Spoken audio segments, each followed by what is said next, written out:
He was kicked out of his apartment and humiliated in front of his neighbors, all because he proudly wore his bright MAGA cap.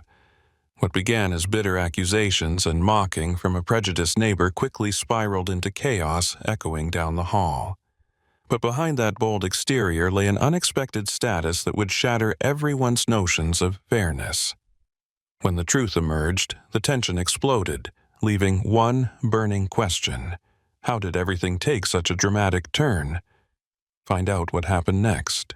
In a rundown apartment building where the past and future seemed to converge in a bizarre cocktail, Jonathan strode confidently down the hallway, his unmistakably bright red MAGA cap a proud emblem of his convictions and free speech.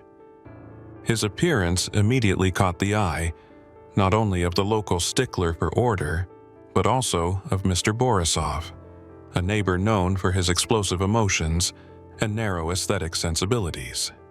"Here we go again with this flamboyance," Borisov grumbled as he watched Jonathan, who moved by like a rock star. Without missing a beat, Borisov declared, "Our building is too small for such theatrical displays." The residents fell silent as tension sparked like a flame in dry tinder. Jonathan merely offered a wry smile and replied in his characteristically sardonic tone, "Maybe you should broaden your horizons, Mr. Borisov." The situation quickly escalated. Borisov began publicly denouncing Jonathan as a dangerous influence. He even staged an impromptu meeting right there in the apartment hall. "We cannot allow our morals to decay because of this." Residents, quickly whipping out their phones to record, listened with a mix of shock and suppressed laughter. Jonathan, maintaining his cool, shot back with a quip, "Good thing my moral backbone is solid. Otherwise, I'd have to take out a loan for this cap." Jonathan's sarcasm only fueled the fire. Borisov, riding the wave, demanded that the pervert be completely banned from the shared spaces. The atmosphere reached a fever pitch, transforming the everyday apartment routine into a sort of absurd theater where the lines between nonsense and reality blurred. No matter how fiercely the words and witty put-downs flew, Jonathan continued his daily ritual of calmly entering the building as though it were his own domain. Then, at one particularly tense residents' meeting, when Borisov was once again belting out his theatrics, Jonathan stood up and announced, "Dear neighbors, you're wondering why I live this way, aren't you? Perhaps it's time I reveal my little secret." The room fell silent as Jonathan continued with an earnest smile. "I am the king of investments in this city." A collective gasp of astonishment filled the room, followed by a thunderous round of applause that even left the stoic Borisov reeling. Behind Jonathan's flamboyant exterior lay a savvy businessman whose investment decisions had created hundreds of jobs and given many people a reliable boost in life. This public revelation struck like a lightning bolt.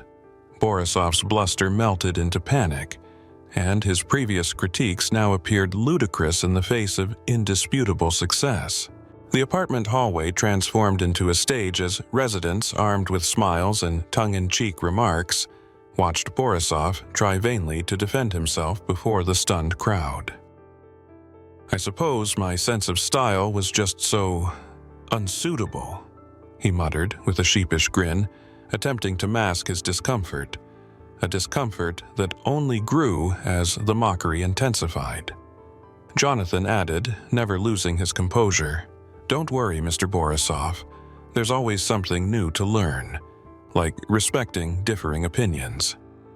Laughter, applause, and even a few viral social media posts did their part. Public sentiment swiftly condemned the blatant prejudice. Borisov received his just punishment in the form of lost credibility and endless ridicule, while Jonathan emerged as a symbol of strength, success, and the courage to be oneself in a world full of stereotypes. The crowd enthusiastically celebrated the hero, and the once stifled hallway now resonated with a new sense of harmony. In a final, gracious note, Jonathan bowed his head and added, Life's too short for hate, and a good cap is the perfect accessory for new victories. From that day forward, everyone in the building knew. Behind the extravagant exterior could hide a true king of investments, capable of turning preconceived notions of morality and justice completely on their head.